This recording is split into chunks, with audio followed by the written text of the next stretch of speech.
Uma produção WGBH de Boston associada a Harvard University. Qual a coisa certa a fazer?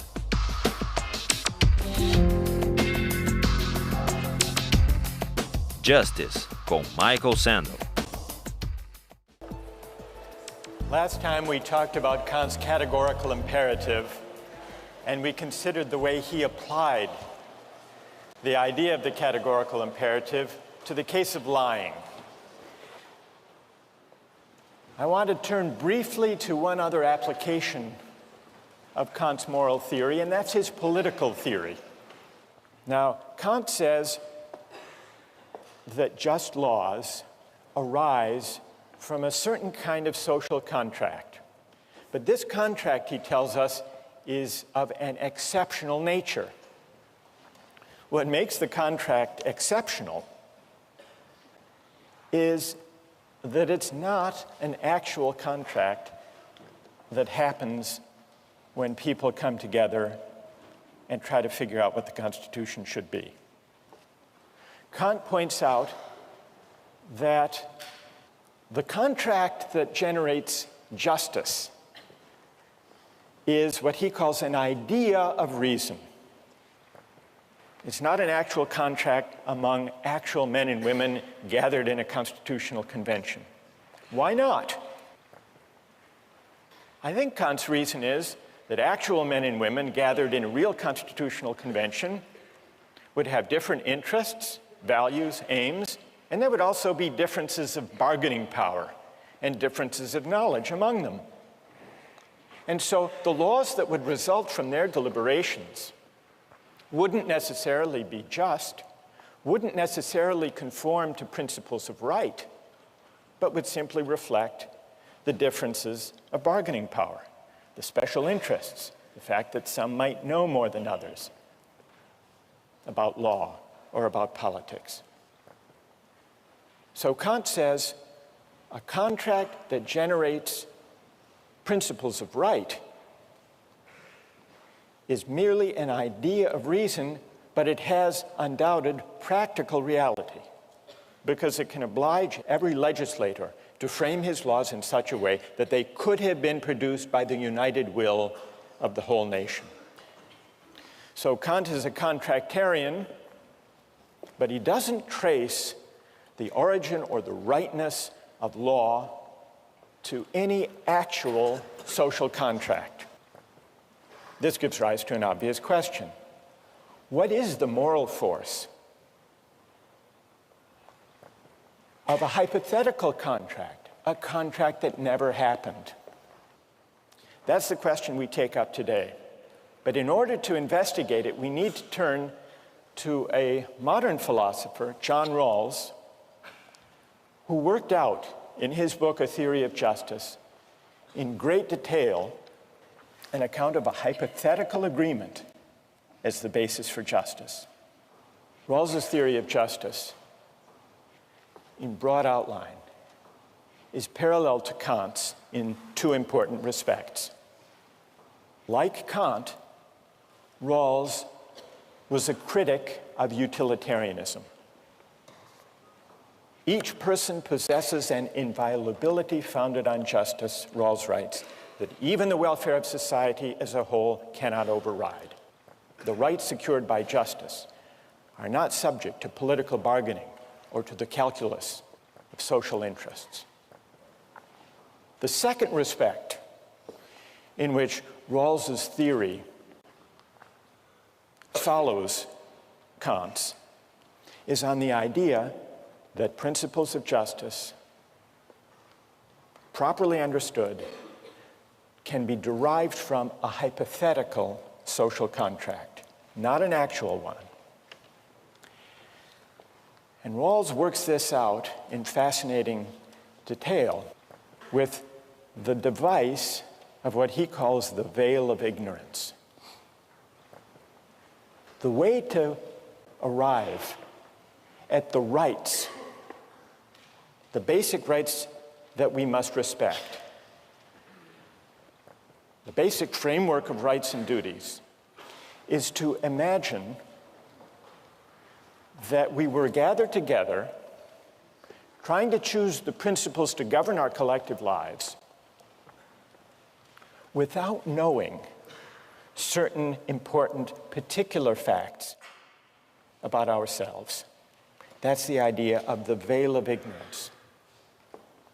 Now, what would happen if we gathered together just as we are here and tried to come up with principles of justice to govern our collective life? There would be a cacophony of proposals, of suggestions, reflecting people's different interests. Some are strong, some are weak. Some are rich, some are poor. So Rawls says, imagine instead that we are gathered in an original position of equality.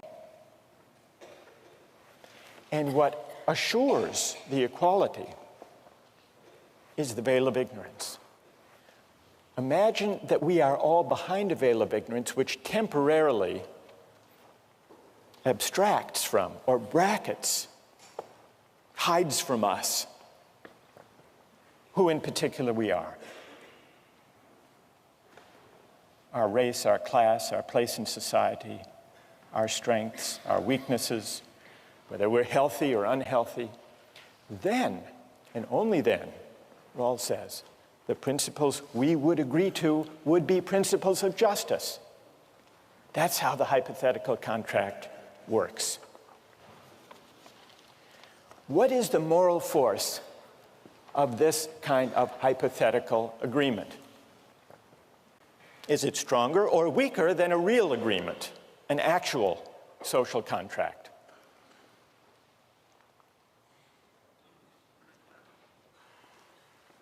In order to answer that question, we have to look hard at the moral force of actual contracts. There are really two questions here. One of them is, how do actual contracts bind me or obligate me? Question number one. And question number two, how do actual, real-life contracts justify the terms that they produce?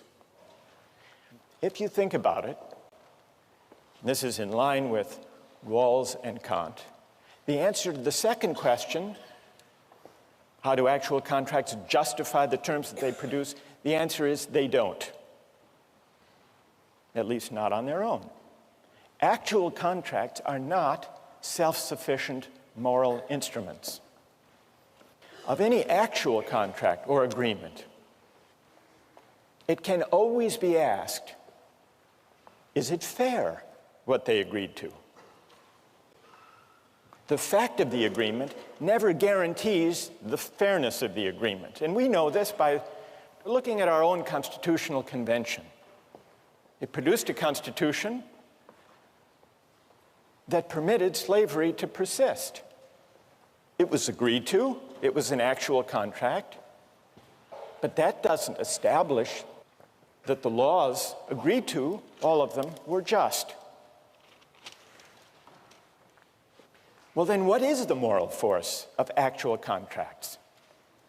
To the extent that they bind us, they obligate in two ways. Suppose, maybe here it would help to take an example. We make an agreement, a commercial agreement. I promise to pay you $100 if you will go harvest and bring to me 100 lobsters. We make a deal. You go out and harvest them and bring them to me. I eat the lobsters, serve them to my friends, and then I don't pay. And you say, but you're obligated. And I say, why? What do you say? Well, we had a deal.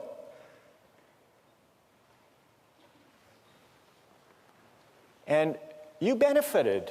You ate all those lobsters. Well, that's a pretty strong argument. It's an argument that depends, though, on the fact that I benefited from your labor. So contracts sometimes bind us insofar as they are instruments of mutual benefit I ate the lobsters, I owe you the $100 for having gathered them. But suppose, now take a second case, we make this deal, I'll pay you $100 for 100 lobsters, and 2 minutes later, before you've gone to any work, I call you back and say, I've changed my mind. Now, there's no benefit, there's no work on your part, so there's no element of reciprocal exchange. What about in that case? Do I still owe you? Merely in virtue of the fact that we had an agreement? Who says, those of you who say, yes, I still owe you? Why? Okay, stand up. Why do I owe you? I call you back. After 2 minutes, you haven't done any work. I think I spent the time and effort in drafting this contract with you, and also have emotional expectation that I'll go through the work. So you took time to draft the contract, but we did it very quickly. We just chatted on the phone. That wouldn't be a formal form of contract, though. Well, I faxed it to you. It only took a minute. As long as any effort is involved, I would say that the contract is valid and it should take effect. But why? What morally can you point to that obligates me? I admit that I agreed, but you didn't go to any work. I didn't enjoy any benefit. Because one might mentally go through all the work of harvesting the lobsters. You mentally went through the work of harvesting the lobsters. That's nothing, is it? It's not much. Is it worth $100 that you were imagining yourself going and collecting lobsters? It may not worth $100, but it may worth something to some people. All right, I'll give you $1 for that. But so you're still pointing, what's interesting, you're still pointing to the reciprocal dimension of contracts. You did or imagined that you did or looked forward to doing something on my behalf. For example, two people agree to be married, and one suddenly calls the other in 2 minutes say, I changed my mind. Does the contract have obligation on both sides? Nobody has paid any work, or nobody has benefited yet. Well, I'm tempted to say no. Fine.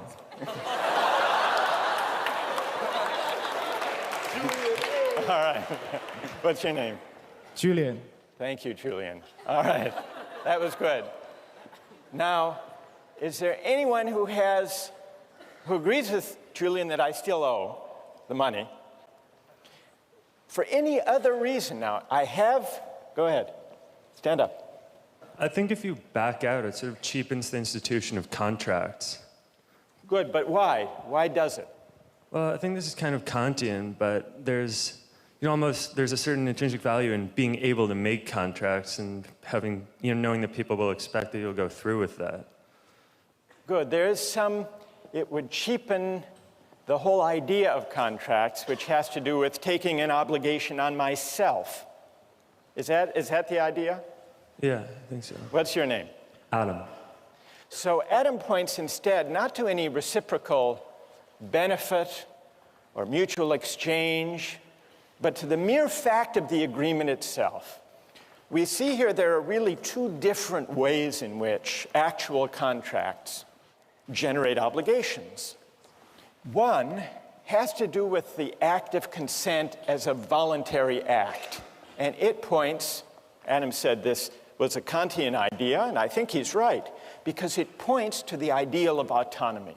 When I make a contract, the obligation is one that is self-imposed. And that carries a certain moral weight, independent of other considerations. And then there's a second element of the moral force of contract arguments, which has to do with the sense in which actual contracts are instruments of mutual benefit, and this points toward the ideal of reciprocity. That obligation can arise, I can have an obligation to you, insofar as you do something for me. Now, we're investigating the moral force and also the moral limits of actual contracts. And here I would like to advance an argument about the moral limits of actual contracts. Now that we know what moral ingredients do the work when people come together and say, I will do this if you do that. I would like to argue first that the fact that two people agree to some exchange does not mean that the terms of their agreement are fair. When my two sons were young, they collected baseball cards and traded them. And there is a 2-year age difference between them, and so I had to institute a rule about the trades that no trade was complete until I had approved it. And the reason is obvious. The older one knew more about the value of these cards, and so would take advantage of the younger one. So that's why I had to review it to make sure that the agreements were fair. Now you may say, well, this is paternalism. Of course it was. That's what paternalism is for, that kind of thing. So what does this show? What does the baseball card example show? The fact of an agreement is not sufficient to establish the fairness of the terms. I read some years ago of a case in Chicago. There was an elderly widow, an 84-year-old widow named Rose, who had a problem in her apartment with a leaky toilet.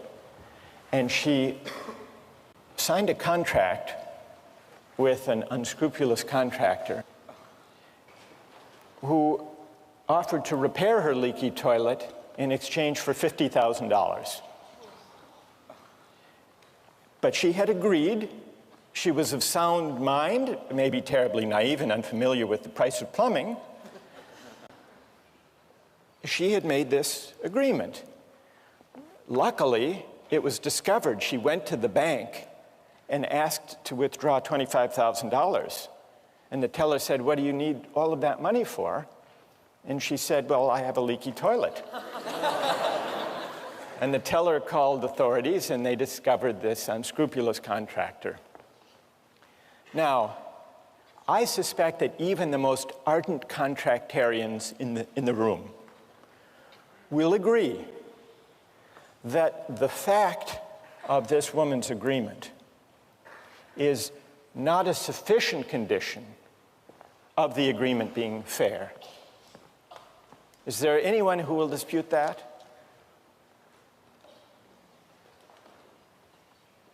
No one. Am I missing anyone? Alex, where are you? Where are you? So maybe there's no dispute then to my first claim that an actual agreement is not necessary to it's not a sufficient condition of there being an obligation.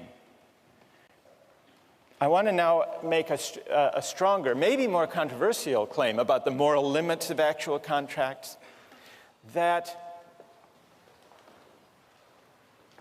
a contract or an act of consent is not only not sufficient, but it's not even a necessary condition of there being an obligation. And the idea here is that if there is reciprocity, if there is an exchange, then a receipt of benefits, there can be an obligation even without an act of consent. One great example of this involves the 18th century philosopher, the Scottish moral philosopher, David Hume. When he was young, Hume wrote a book arguing against Locke's idea of an original social contract. Hume heaped scorn on this contractarian idea. He said it was a philosophical fiction, one of the most mysterious and incomprehensible operations that can possibly be imagined, this idea of the social contract. Many years later, when he was 62 years old, Hume had an experience that put to the test his rejection of consent as the basis of obligation. Hume had a house in Edinburgh. He rented it to his friend, James Boswell, who in turn sublet it to a subtenant. The subtenant decided that the house needed some repairs and a paint job. He hired a contractor to do the work. The painter did the work and sent the bill to Hume. Hume refused to pay on the grounds that he hadn't consented. He hadn't hired the painter. The case went to court. The contractor said, "It's true, Hume didn't agree, but the house needed a painting, and I gave it a very good one." Hume thought this was a bad argument. The only argument this painter makes is that the work was necessary to be done, but this is no good answer because by the same rule, this painter may go through every house in Edinburgh and do what he thinks proper to be done without the landlord's consent and give the same reason, that the work was necessary and that the house was the better for it. So Hume didn't like the theory that there could be obligation to repay a benefit without consent, but the defense failed and he had to pay. Let me give you one other example of the distinction between the consent-based aspect of obligations and the benefit-based aspect and how they're sometimes run together.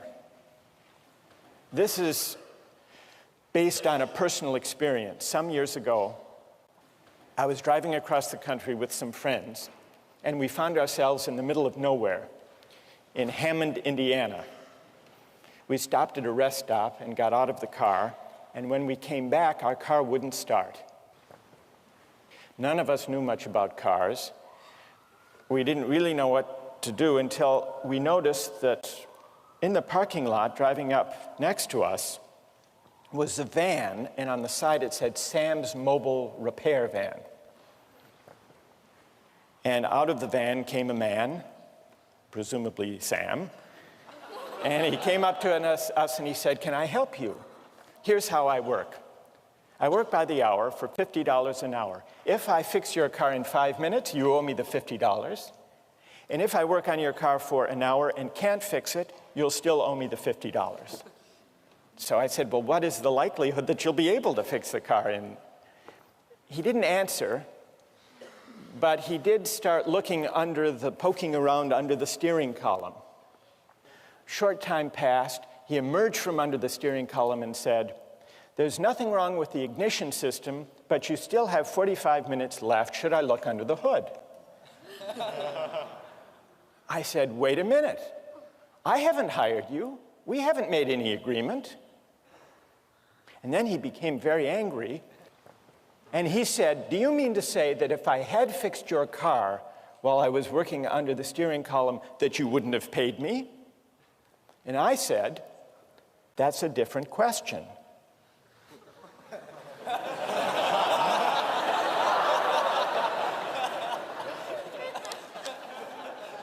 I didn't go into the distinction between consent-based and benefit-based obligations.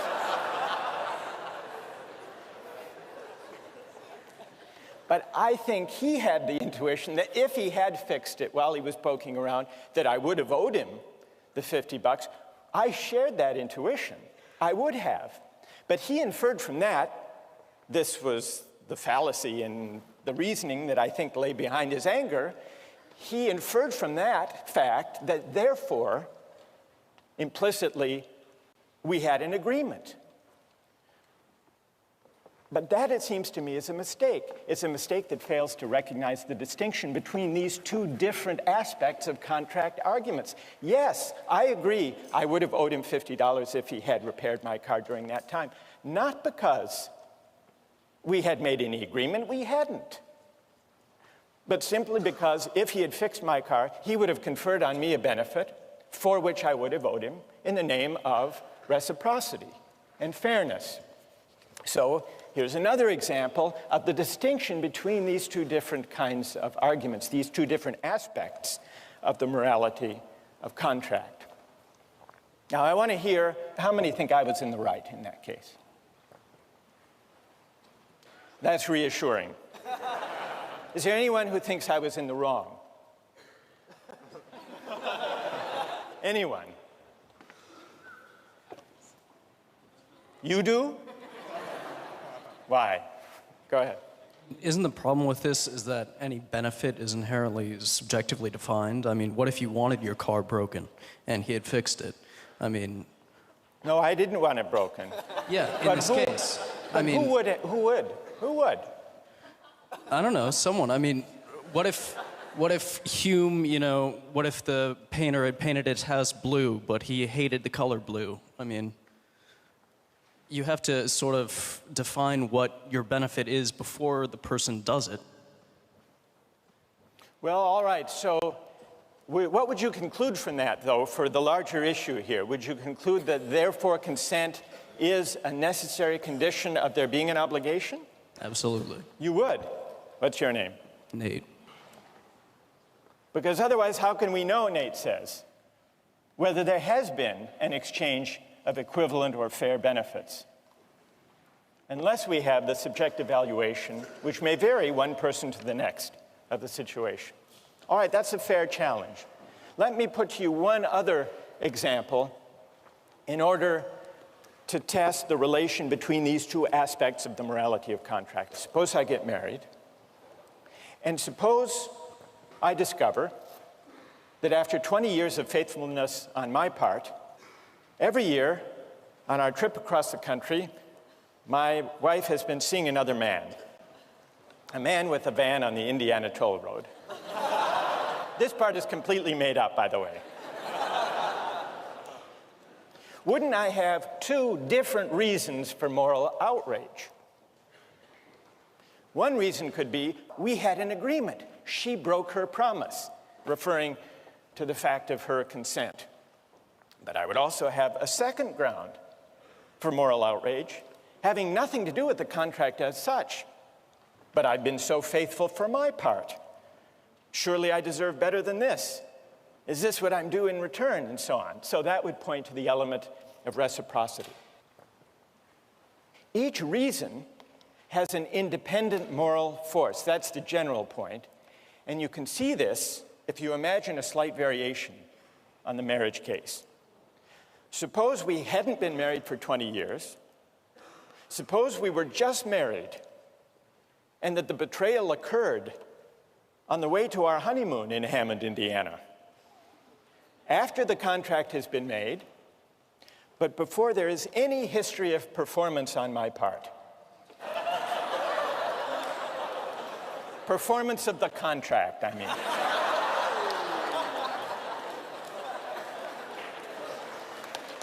I would still, oh, come on.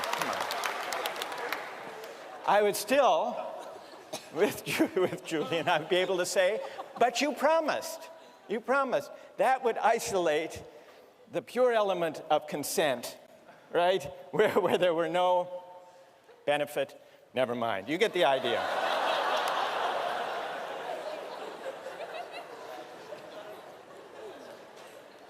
Here's the main idea.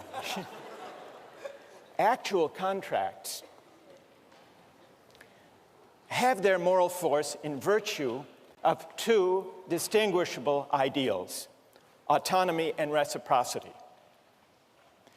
But in real life, every actual contract may fall short, may fail to realize the ideals that give contracts their moral force in the first place.